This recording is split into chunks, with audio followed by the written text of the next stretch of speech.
Did you get the cake? Beto asked, bouncing through the door and running right to Trino, who barely set up the box upon the table before Beto tried to open it.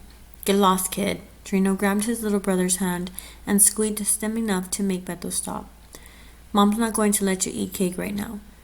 Just cut him a small piece, his mom said, then laughed. Trino's forehead wrinkled. His mom smiled at Nick, who had set the jugs on the counter beside the sink. Nick laughed with Trino's mom like no one else was in the room.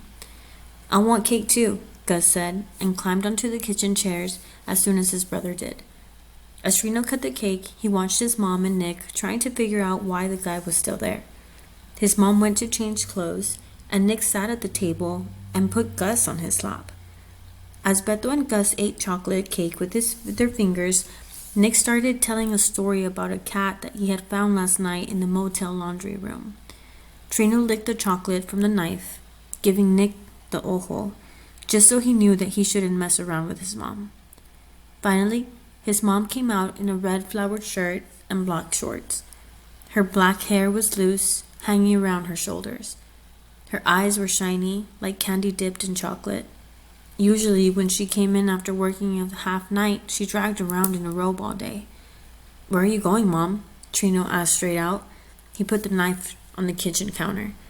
I need to buy Beto some better shoes. Nick said he'd give me a ride to the mall, she answered, walking behind Nick's chair. She slid her hand across Nick's shoulders as she headed towards the sink.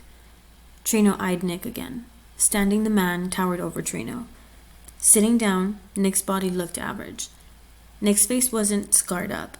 No tattoos on his arm, at least from his elbows down. Since Beto and Gus's father had left, no man had been around much, until Garces showed up.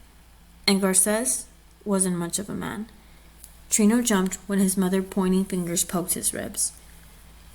All right, students, go ahead and pause, and let's go ahead and stop and make an annotation. One notice, one wonder for page 5. Read the question carefully, answer the question, and then you can move on to page 6 and 7.